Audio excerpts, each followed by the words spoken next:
Hi guys, welcome to the 10th session of 30 Days for More Powerful Vocabulary by Norman Lewis and Richard Funk. Today we are going to talk about words for human traits. This course is being presented to you by me, Shilpa Jha. Please rate, review, subscribe and recommend the course. Also, please leave your valuable suggestions and comments below. So the first word for today is loquacious. So loquacious means extremely talkative.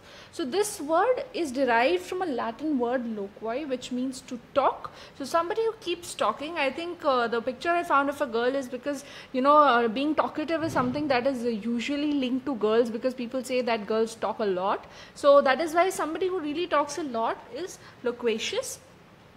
Right, because or maybe a synonym can be garrulous, because garrulous again means that you keep talking and talking and talking, you love talking. So an extremely talkative person is loquacious, and the antonym of this would be taciturn. Taciturn is somebody who does not like to talk at all. They are like absolutely quiet. So that is loquacious and taciturn.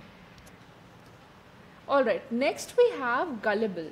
So gullible is somebody who can be easily deceived, right? Because the mob is generally considered to be gullible, because gullible is somebody who can be easily deceived. They can be easily persuaded about anything, right? You can be easily persuaded that okay, fine, let's do this, and you're persuaded about it, right?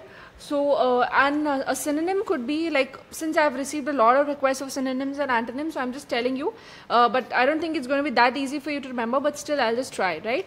So some famous synonym could be credulous, because credulous is also somebody who would easily believe you, right? And an antonym can be cynical or suspicious, somebody who's very suspicious. So if you're suspicious, you would know, you would want to check everything. But if you're gullible, you would easily be deceived, like on phone calls and all. And gullible people only, like some people's pin and everything is stolen, so that is how it's stolen, right? Okay, next is suave.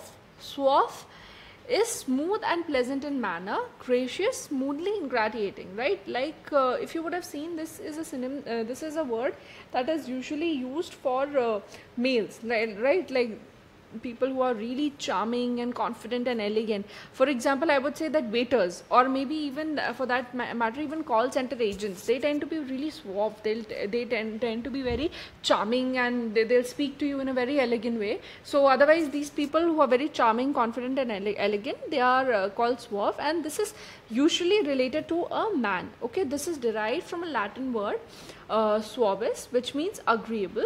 So suave is somebody who's gracious, agreeable. So basically he's very pleasant, right?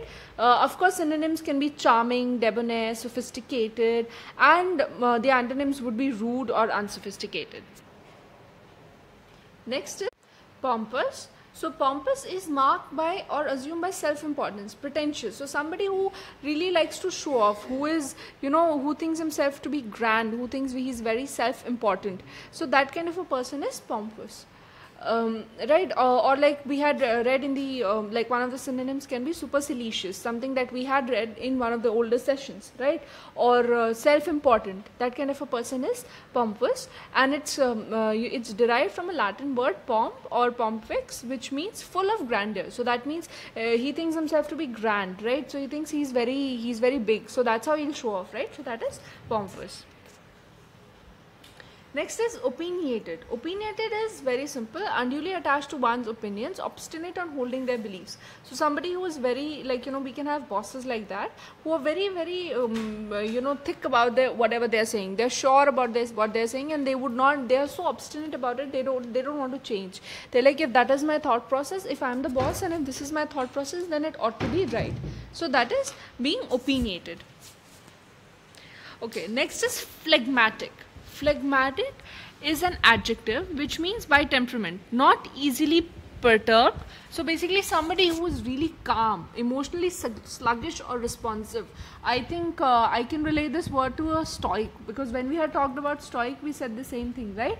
That stoic are people who are not easily who are not easily bothered by something. They are very calm and they're very calm, right? So phlegmatic is somebody who is very unemotional. So he's very unemotional and he's not really that bothered about things. So that is phlegmatic. Like probably princesses or somebody, or they seem to be phlegmatic. They seem to have no emotions. They're very calm and confident all the time. Okay. Next is erudite. So erudite comes from the Latin word erudire, which means to instruct or train. Now who can instruct or train? Somebody who is very learned or very confident. So or very scholarly. So having great knowledge or great training is a erudite. Erudite, as you can see, I have put the picture of a monk or a priest. So such people are erudite. Why? Because they have a lot of knowledge, right? They're very scholarly and learned, and they can teach you as well. So they're very intellectual. And the antonym, of course, would be ignorant or ill-educated. Somebody who's not that educated. Next is complacent. Complacent is somebody who's too into himself. He is like he feels that whatever he knows is correct, and he would not believe other person's opinion. So he's completely self-satisfied, right? So that kind of a person is complacent. So he's self-admiring, right? This can be one of those synonyms, that he is very self-satisfied. He's self-admiring, self-regarding. You don't have to tell him anything. The very self-satisfied person is complacent. It comes from the Latin word complacent only, which means pleasing. So complacent is somebody who is very self-satisfied. Next is punctilious. Punctilious is very exact or scrupulous in the observance in the form of etiquette, ceremony or behavior. I can give an example, like some people say we have OCD, so maybe I can relate it to this. Like if there would be a party at my home, I would be very relaxed. I would be like, if I've given something to a caterer, so maybe I am not going to bother about it.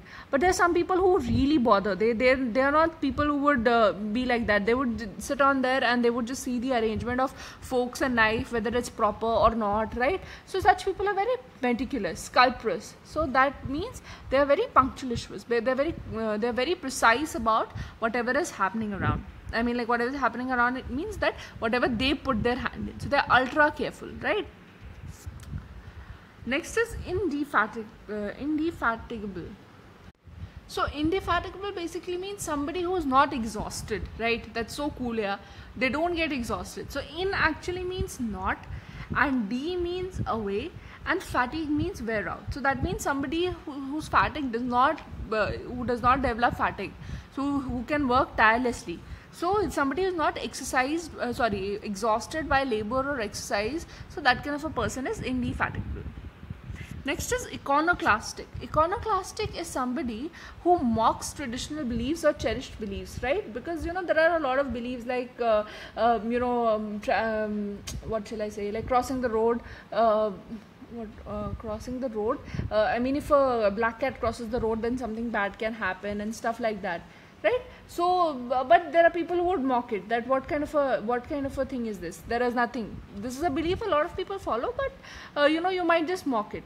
So that's why. So that such a person is. He mocks such beliefs. Like it comes from the word econ. Econ means likeliness, and clan means to break. It's a Greek word. So So when I am saying likeliness to break, that means somebody who's going to mock your traditional belief, what was believed. I mean that it existed. Oh my God. Okay, so we covered iconoclastic. So the last word that we have is puerile. Puerile means immature and silly or trivial, juvenile. And puerile comes from the word pure, which means a boy. So that means if somebody is acting like a boy, what will he do? He will be an immature person. So somebody who's immature, silly or trivial is puerile. That's it for today, guys. I hope you liked the video. Thank you so much.